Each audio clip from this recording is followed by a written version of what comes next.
Hello everyone, welcome to Toyeen Talks. How you doing? Thank you for watching.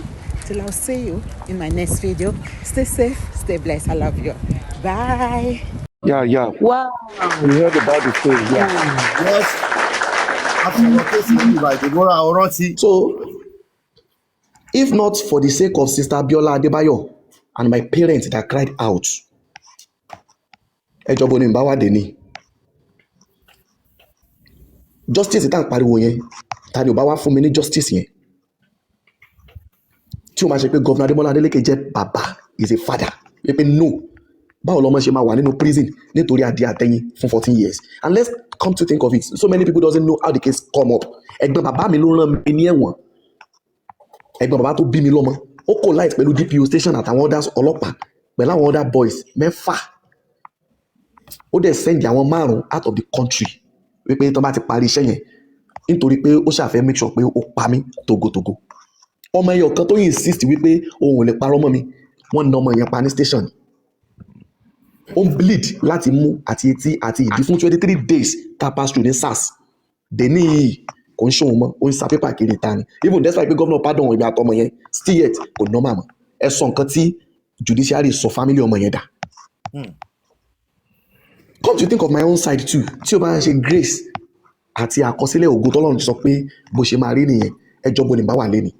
If we were talking about justice, please, let's create a strong foundation like I am. I also have a foundation now.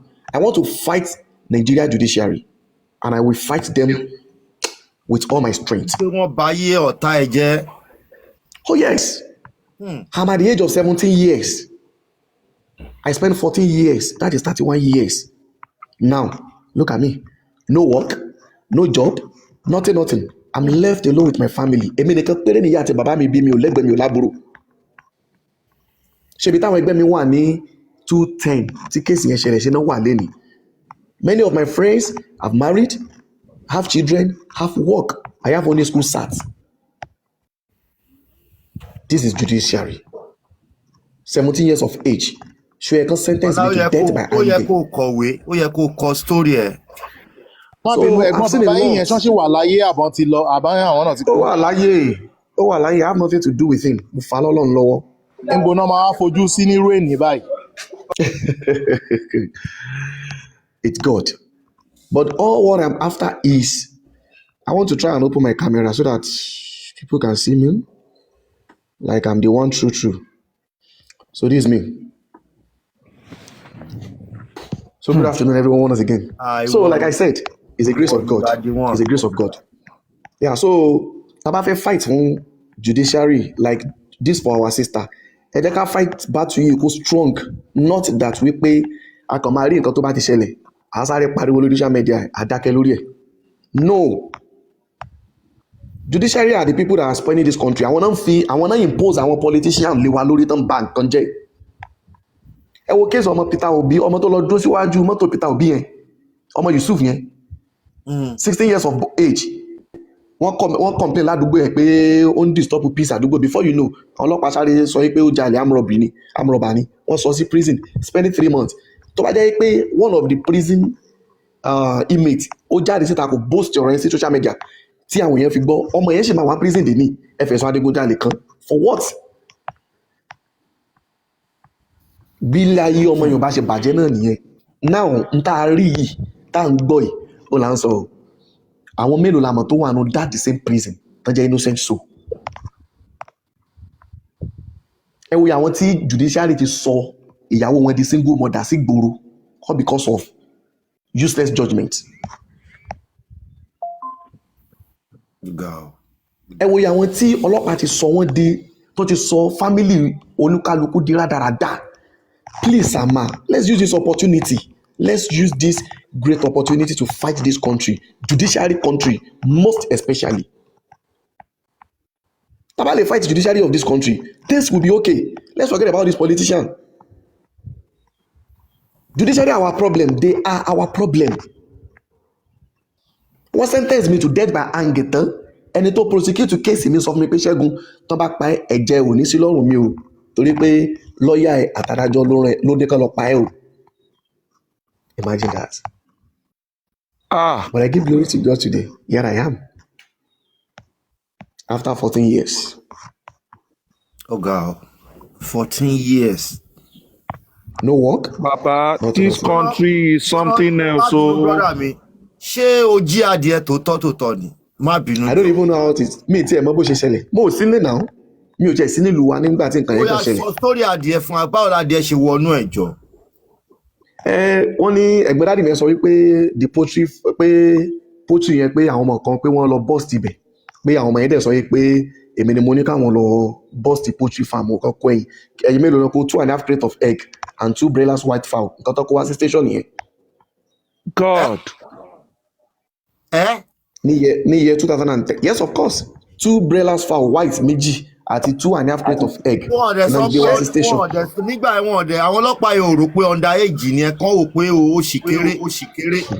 No, Olori Eb, ẹ má bínú sir. Apart from being an underage, wọ́n jí ẹyin crate méjì, wọ́n jí ẹdìyẹ méjì. Ṣé judgement ti ẹ̀ṣẹ̀ yẹn ni death by hanging ni? Get even kó jẹ́ pé lóòótọ́ ló ṣe ẹ̀ṣẹ̀ yẹn, ṣé judgement ẹ̀ṣẹ̀ yẹn ni kọ́ lọ yẹgi fún ni? Nigeria. So tàbá ní pé à ń dúró fún pé nǹkan ṣẹlẹ̀ sẹ́nìkan. Ṣé ọmọ yìí ló fún ẹ níjọ́ ló jẹ́ kán ló pariwo ẹ̀ síta, kí ló kọ ọmọ yìí náà? Àǹtí Bíọ́lá Adébáyọ̀. Biola Adebayo, yes, I could remember. Biola, yeah. but àwa máa ń pè ní sister Eyin Ọ̀ka. Àwa máa ń sọ yes, làwa máa ń pè wọ́n. But let me ask you one question. Let me ask you one question, Bodami. Wọ́n dájọ́ kú fún yín, ẹ wà níbẹ̀ fún 14 years. Kò ń ṣe wípé ẹ wà nínú prison yẹn fún 14 years nìkan. Ẹ mọ pain téèyàn máa go through kó máa expect wípé wọ́n lè wá pé òun at any time wípé wọ́n fẹ́ lọ pa òun. You will be in that room. Ẹ mọ trauma. You will be in dark room for that years until mo ní oore ọ̀fẹ́ gan tó pọ̀.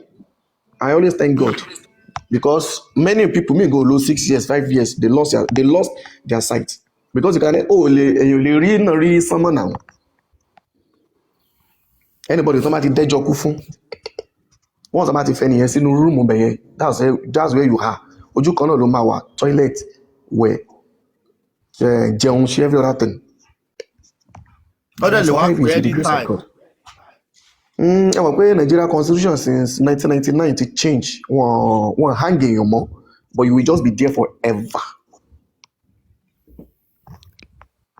Ìjọ téèyàn máa kú fún rẹ̀. Àfitẹ́ni ẹ bá kú fún rẹ̀ that's all.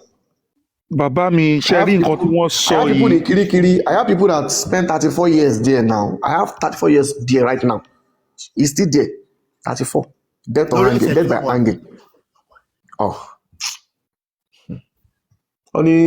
dà pé the man said ìyàwó dáàdì ẹ̀ ìyàwó bàbá ẹ̀ ni wọ́n sọ pé òun lérí mọ́ kó ń takà mọ́. I think after 2 weeks lady yẹn kú wọ́n sọ pé òun ló fún lọ́rùn pa.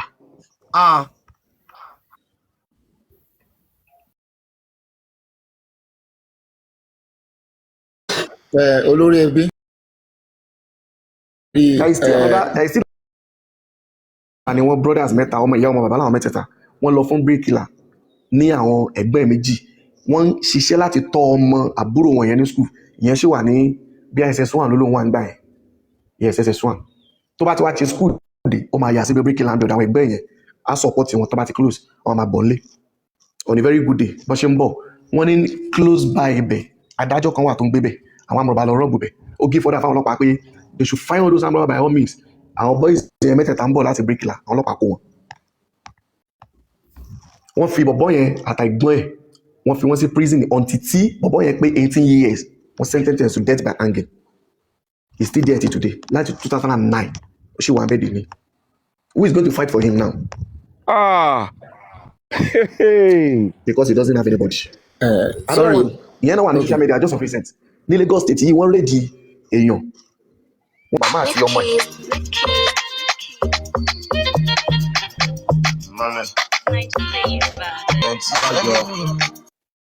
Tó ń follow justice ni wàá gba èyí tó ń follow justice.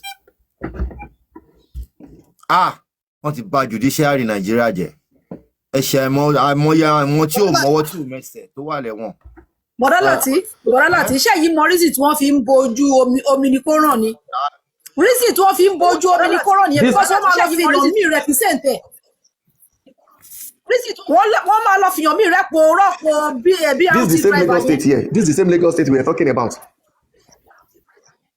This is the same Lagos state. It's also Olori. Ní last year around November, wọ́n rí di mama kan àti ọmọ ẹ̀ àwọn tó wá ṣẹ̀ gangan wọn wá ní mú wọn òun ní kéèsì Mohbad àwọn tó ṣẹ̀ gangan wọ́n ní. bọ̀dá mi ṣé àwọn alágbára ló ń ṣẹ̀ àwọn alágbára ló ń ṣẹ̀ àwọn tó mọ̀yàn ló ń ṣẹ̀ ṣe rí àwọn àmìkọ́nù kọ́ là ń ṣẹ̀.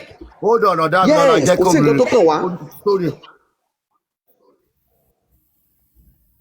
mo ń gbọ́ ẹ̀ mo ń gbádùn ẹjọ́ ó ń ṣọ́ọ̀kì mi. Yes, Adedoyin is in Kirikiri prison. Yes, Adedoyin that killed Timothy. Ṣó bá mi rí, ó bá mi rí. I serve Adedoyin till I left Kirikiri prison. His room is opposite my room here. Ó wà ní Kirikiri tó tọ́, ó ní sórí burúkú. Bẹ́ẹ̀ni 100%. Ó sì wà bẹ́ẹ̀ bí sìn.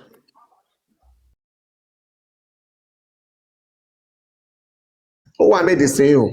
I serve him because I learned medicine inside the prison. Ṣó parọ́ fún yín ní prison? Ṣó parọ́ fún yín ni? Kí ló ló ń ṣe? Lórí tí mo fẹ́ jẹ́ kẹ́ believe ni pé èèyàn ò lè parọ́ fún yàn, ọ̀daràn ò lè parọ́ fún ọ̀daràn nínú ọgbà ẹ̀wọ̀n. That's just it. Amọ́ra wa. Okay. Kí ló sọ? Ṣó jẹ́wọ́ fún yín nígbà tó wà mẹ́? Ṣó jẹ́wọ́? Ó lọ́mọ òun ni ó ṣe mistake, ó lóun kọ́ kìnìún kan, but we prove to him pé bàbá ẹ máa ń pa yẹn kó lórí ẹ̀. Àwa ò lè pa yín ni, tá a bá lè pa yín, àbá ti pa yín sínú bíbá yìí. Kí ló wí? Àwọn ajẹ́ kó yé ni pé àwa ẹlẹ́wọ̀n ara wa nígbà yẹn à lè pa sínú bẹ̀ tó ẹ̀ pa lè pa ni àbá pa because irú wọn yẹn kò nídìí kan gbé wọn sẹ́wọ̀n mọ́ yẹn kan pa wọ́n straight. A dà fún ẹ, a dà fún ẹ. But at the end of the day, ni tó bá máa padà yá náà sí báyìí. Nothing will come out from there. They might go. So, nípa story títa Adédoyin here, I can't expose anything here.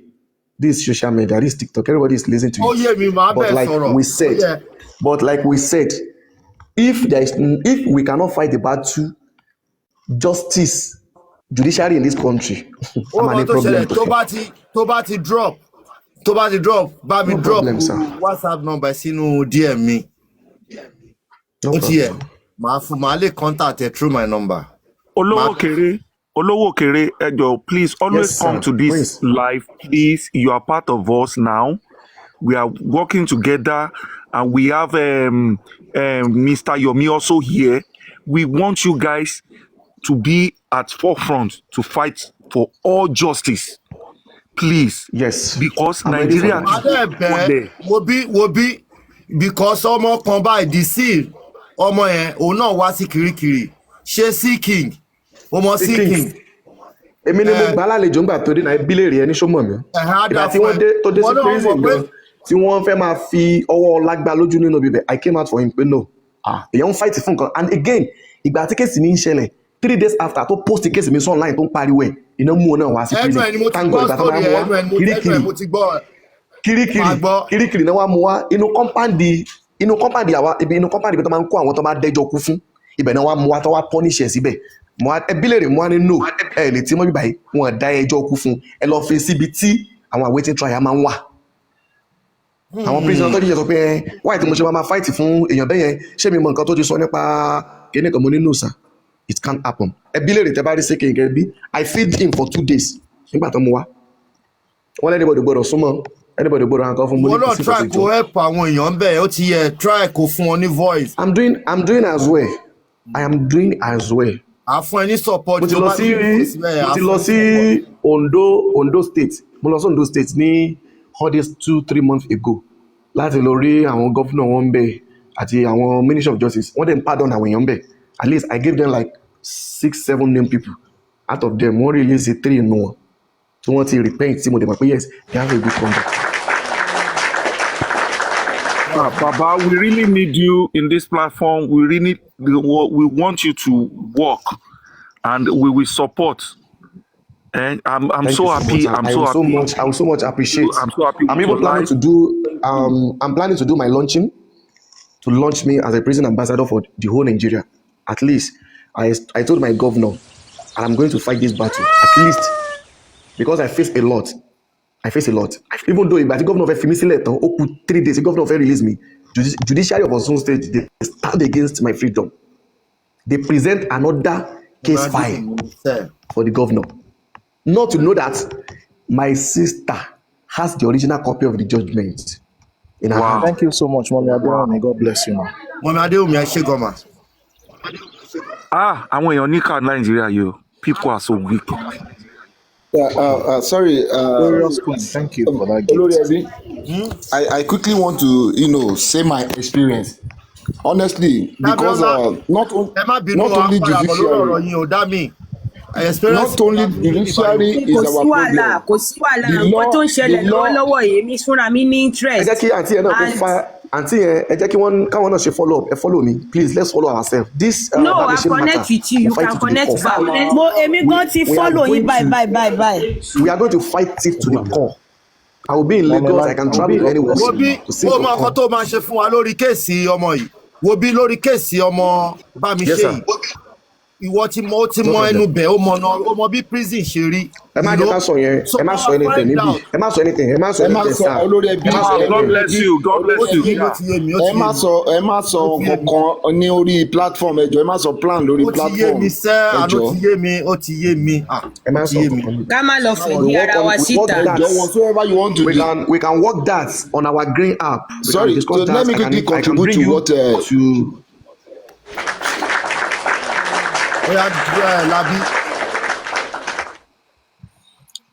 Labi. Sorry, let me quickly contribute to what Olomokuri has been saying. Honestly, our judiciary system and our law enforcement agencies are our primary problem in this country. If we could fight those angles, honestly, Nigeria will be better. Let me tell you my experience in 2023. In 2023, I left Lagos for Ekiti State. I had a meeting in Ekiti State. I was the president of my club. I was planning for the event. I lodged in an hotel when I got to Ekiti State. Just 5 minutes to the time I got there, I just said, let me come down and buy some things. On trying to get out of the gate, I just saw those dreadlock guy or something like that. I don't know. I never knew that they are SARS. Stop all this thing now. I never knew they are SARS. Yeah. They just accosted me on the road and said, it's part of them. It's part of them. I said, part of Kilo Shele. I never knew. Di àwọn ọmọ tó ń tagbó níwájú ìta èmi ò mọ nǹkan kan. All what I just saw is that I just show my ID card that okay, I'm a journalist. Why will you say I'm part of them? Do I know anybody here? I just came here. It's not up to 5 minutes. I wanted to lodge and I wanted to meet someone at the gate, and you are saying part of them. I said part of who? Kinto. Before I open my eye, they wanted to. I was with my cross bag. I saw something in their hand inside plastic, small plastic like this. I saw something wrapped inside nylon. They now wanted to put it inside my bag. I now head on to my bag. And I say, you cannot search my bag in the darkness. Let us go to where there is light. I now push them to where there is light. As I drop everything inside my bag, they just pack all those things, put beside my bag that they found those things inside my bag. I say, find what? I don't drink, I don't smoke. Why will you tell me you find the India hem inside and loud inside my bag? Where did you see it? Where did it came from? I never knew that they wanted to plant that thing inside the bag. Thank God that I held on to the bag. They would have roped me with that thing. On that day, they took me to the state command. In the middle of the night, they said that they are going to drive me down to Abuja.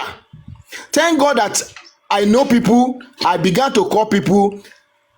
Till the following day, they didn't release me. I slept inside the shower. And eventually, they released me after I paid 20,000 naira. Those guys that were selling those things, you can't believe that they collected 150,000 naira from them. those that are culprits, those that are criminal, those that they arrested, they release them on pay and wanted to take me down to Abuja. Thank God that I'm a journalist. Thank God that I know people. They would have drove me down to Abuja and turned the case around. Hold on. So these are the things that is happening in our country. Yes, if we are not conscious, see, sir, we need to. Olomokuri. Yes, sir. Wọ́n máa sórí lórí placard ìbò ṣe ti sọ̀rọ̀ yà wọ́n kọ́ máa fẹ́ wọnú inbox ẹ wá o ní láti wà very careful. I'm smarter than them, sir. So wọ́n máa bá mi bẹ̀. O mọ ibi tó lọ ó ti yẹ mo mọ̀ mí tí ẹ mọ̀ pé irú ẹ ń wò mí láti jọjọ́ yìí so you know what I'm saying. Mo dẹ̀ rí i pé o follow justice nígbà mo ti rí. Olori Eb, mo like nǹkan tẹ́ ẹ sọ yẹn. Yes, you should be careful, yeah. Ó ti yẹ wọ́n máa fẹ́ wò pé bóyá kàn fẹ́ ṣe fracas àbí anything. You need to be very careful. Thank you, sir. So mo ń gbọ́ ọ̀rọ̀ àgbọ̀rọ̀. This is one of my foundation members now. Like what I'm saying is that Olori Eb, please, family, let's follow this Amoke Pretty. She's one of my foundation members. So she's also fighting for justice like me. Please, let's follow her. You can hear much about, you can, if you tell about get in touch with me, about get in touch with her, she's my permanent PA. So let's go on. Amoke, you are welcome.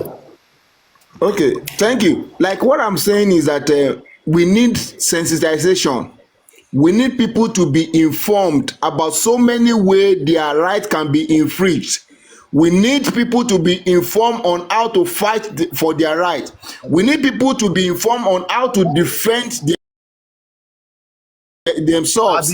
We need to sensitize our people because there are so many people.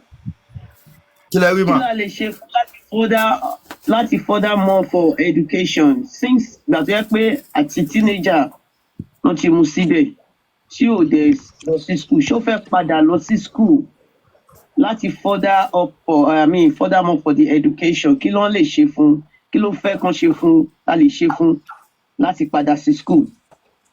Ǹjọ́ ṣó fẹ́ padà sí school Olomokuri. Olomokuri network ẹ jẹ́ kó tó bá ti padà. Ọ̀gá o láti ìṣẹ́. Thank you ma, I really appreciate. Mo padà sí school. Wọ́n ní ṣe fẹ́ padà sí school. Can you hear me, sir? Yes, Olomokuri.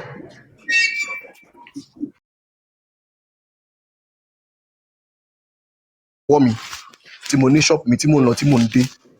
Tí máa ní ẹni iṣẹ́ tí mo fẹ́ carry out, ó máa rọ̀ mí lọ́rùn láti ti shop mi, go for the work because I want to fight this battle to the core. But tí bá ti lọ sí school, brain mi ò ní gbé lecture and so many other cases tó bá wà ní around mi láti sort out. So nípa school mo ti abandon ẹ̀.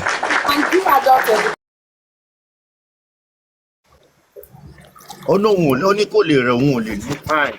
But I mean, his PA said he is a graduate. He schooled while in prison. Oh, okay, that's good. That's adult education now. That's beautiful. So that's the only support I need to raise me so that I can start off selling some.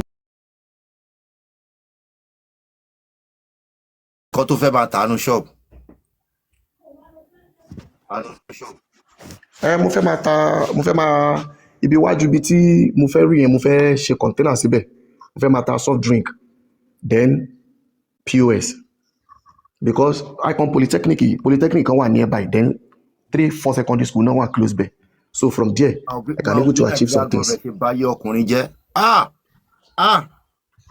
Nigeria, ẹ jọ̀ọ́ tẹ́ bá ti rí opportunity ẹ rán ọmọ yín kúrò ní Nàìjíríà ẹ wo ẹ jápa ṣe rí Nàìjíríà yìí ẹ wo. Sórí àjọ ọmọ ẹ wo bọ́ ẹ ó díndín ọkùnrin géńdé ọkùnrin.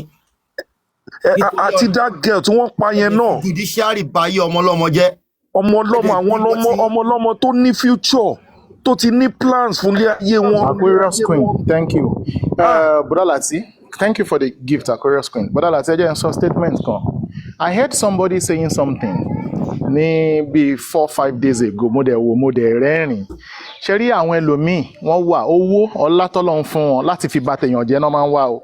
Somebody said onílé mo mọ̀ pé rọ́ ló pa mọ́ èèyàn kan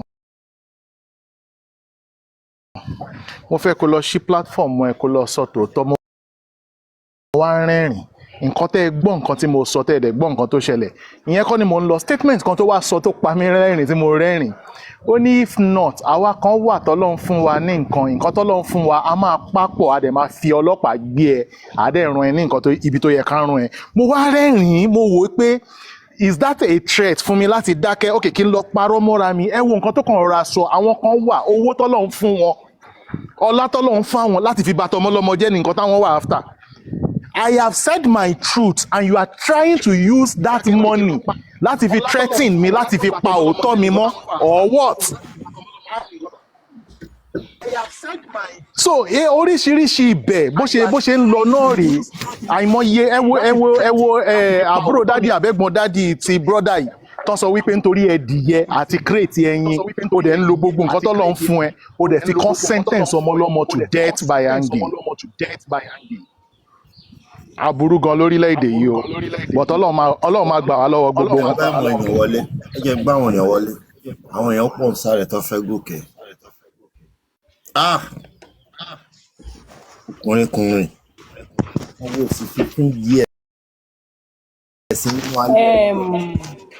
I am happy to announce to everyone that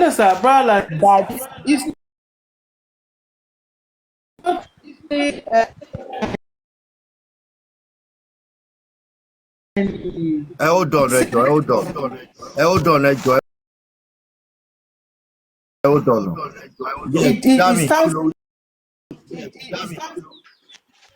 Dami kí ló wí. Yes, Baba. Yes. I said I am happy to announce to everyone that I myself I am giving my time for justice in any form to anyone. So Nigeria gbọ́dọ̀ dá through èmi àti yín, and I am part of the Ajijangbara now by God's grace. God help me. Brother T, I will appreciate everyone that has stood by, and please, I just want to use this medium to say this. On June 2nd, there will be sitting for justice for Olatunji, which is going on. Please, I will appreciate all your support by then to be in court and then listen and see how everything will go. May God continue to bless you. Whosoever in capacity to support justice for Olatunji, please do. God bless you. Arike. Thank you, Arike. Kọ́ọ̀tù wo ni ti Ọlátúnjí yẹn? Ìlọrin Federal High Court, Ìlọrin Court 2.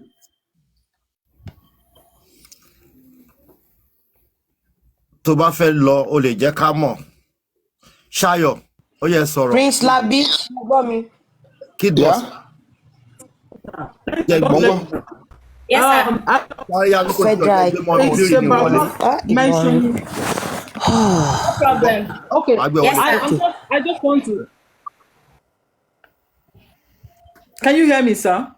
Yeah, I'm going. Hello? I'm going.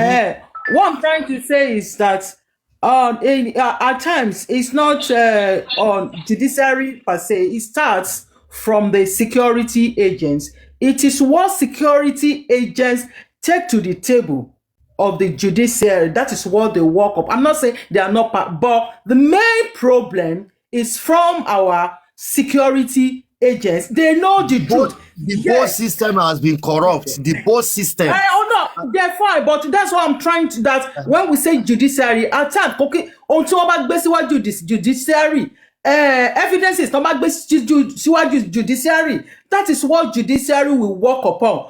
So àwọn ọlọ́pàá gbogbo àwọn people yìí, àwọn gangan ni problem, àwọn ni problem ta ní Nàìjíríà. how do how do we solve it? At least only problem we are facing with Mohbad case. We know the truth, but where is the evidence? They've kept all the evidences, so where do we start? Because the law